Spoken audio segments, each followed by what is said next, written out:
Don't memorize things for your exam by reading through the textbook or just reading it again and again and again.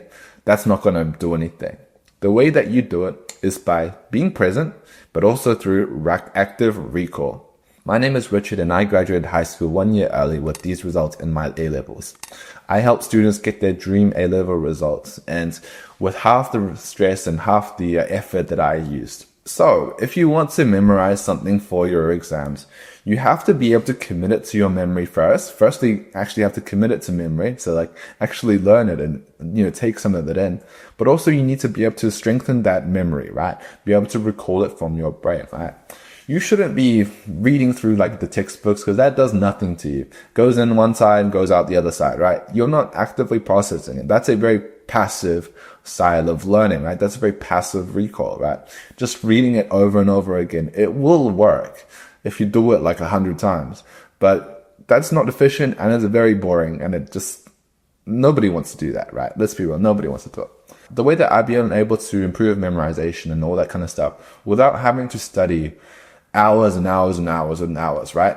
The way that I've done it and what I wish I learned more about in high school was through increasing my attention span through things like meditation so that I actually start to learn it more, but also through active recall, through doing more past papers and engaging with the content more. So first off, to actually learn the content, right, you need to be focused in class. That's just a fact. You need to be focused in class, right? And so what do you do when you're in class, right? I'm betting a lot of us, right, especially what I used to be like, we're mind wandering, right? We are thinking about other things. We're thinking about other things like, the state of the political and economic state of the world, or, what did Sarah tell me? What did Sarah say to me? Or something like that. We're off here thinking about other shit while the teacher's yapping about biology, right? Sure, right? It may be kind of boring and maybe tempting to daydream, but we got to actually pay attention and actually listen to some of the things, right? Because there's some important info, right? There's some important info that we need to learn for our exam, or we need to learn it for our science. And there's actually things that are actually interesting, but we just get distracted, right? And it's because of our fried attention span, right? Our fried attention span is so shit because we spend all day on our phones, doing this, right? Doing this, scrolling for 2 hours, right? We're out here doom scrolling. And so what's the combat to this? What's the relief for this? What can we do to stop it, right? So what we can do is we can start to replace these stimulating habits with habits that are less stimulating, right?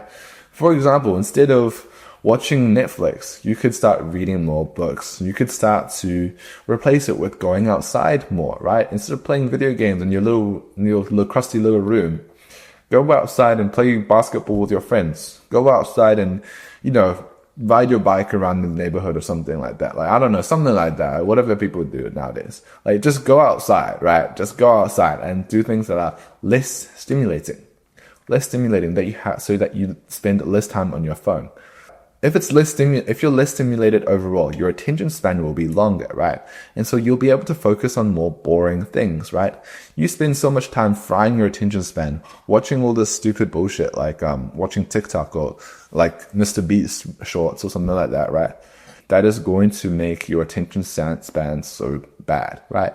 And so that translates into class. You're going to get distracted way more easily when you're in class. You're going to get distracted by the friends around you, by the thoughts that are inside of your brain. So you won't be able to focus on the present moment. So we should recognize that a lot of these habits which we spend too much time on our screens, spending too much time on the internet, or, watching too many shorts or short form content, or watching porn or whatever like that, that is affecting our attention span. It's making us more susceptible to mind wandering. But also there's more ways to train your mind to become more strong and prevent this mind wandering, right? And that is through these habits that also improve your mental health as well. Through meditation. I'd say the biggest one for me was meditation, right? Was being able to practice this act of focusing, right? Because I'll give you a quick rundown on meditation, for example, where meditation is the process of trying to focus on something that's happening right now. So imagine a teacher speaking to you. That's something that's happening right now. And, you have to try and focus on that, right? And so meditation is this act of literally just practicing, focusing on something that's happening right now. So for example, your breath. You're breathing in and you're breathing out, right? And so you focus on everything to do with the breath. You focus on breathing in and breathing out, right? But inevitably, you're going to get distracted, right? You're going to get distracted. You're going to think about some other shit, just like you think about in class. You're going to think about some other bullshit, and you're going to get distracted. But soon you're going to notice you're distracted, right? You're going to notice, oh shit, you're going to notice like, oh damn, I'm distracted. So you draw yourself back into the breath and refocus onto the breath. And that is the cycle of meditation, right? Every time you do that, every time you shift your attention back onto the breath, you become a bit stronger. Your attention span becomes a bit longer. You become better at combating with mind wandering, right? You practicing that for like 10, 15 minutes a day, where you are mindful, you focus on when you are mindful of yourself and you are mindful of the thoughts that are happening and you refocus back. That kind of skill translates over into every other aspect of life, but also a lot through social situations, through a class situation, right? You're present to the people that are around you. You're present to listen to the teachers, right? So I remember I used to play chess during my uni lectures, right? I mean, yeah, I used to do that. And so meditating more, right? Meditating more has helped me just be able to deal with that boredom better and become more able to actually be present during the class, right? Meditation is basically like going to the gym for your brain, right? It helps it become stronger, more capable, and more able to deal with the distractions that are coming out with this world, right? So I talk a lot about meditation and all about this kind of stuff, and I expand more about it in other videos, right? But also, and have a look in the top link in the description below if you're if you're an A-level student. I talk more about this in more depth and detail as well, and down there, have a look at that. But also, after we've learned it, right? After we've learned it for the first time, we have to strengthen that memory inside of our brain, right? And so that's where active recall comes into it, right? That is the way you have to use whatever strategy you actually really like.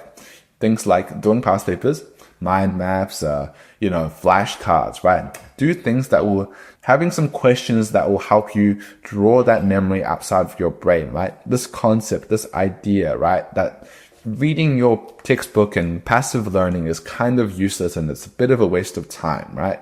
Reading the textbook is easy, but it's boring, right? It's not even that good. And so reading the textbook, you're just reading a line, right? It's just coming in, but it's not drawing any information out of you, right?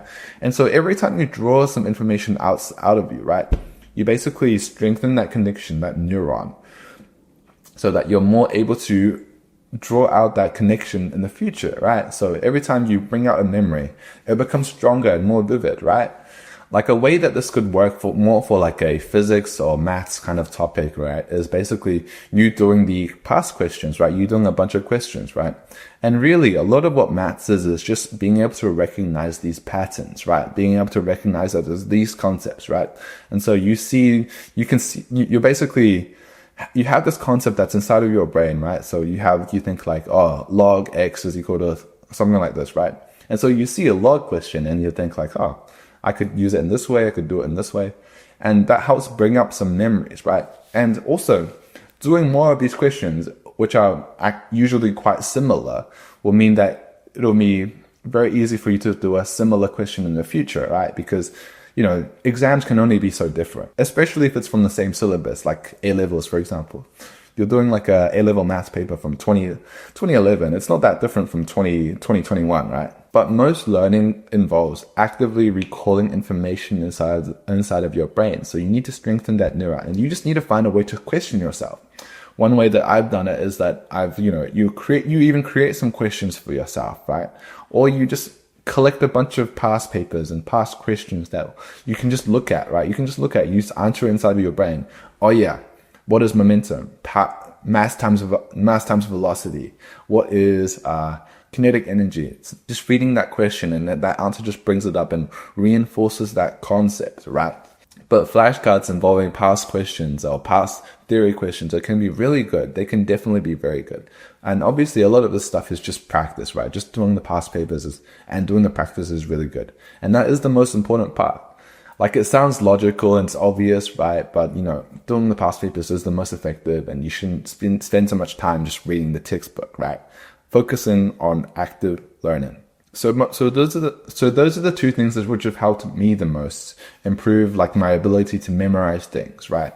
So, practicing a daily practice of meditation where I meditate for 15 minutes a day, or, you could probably start like 5-10 minutes, and you should just try it out and be consistent at it.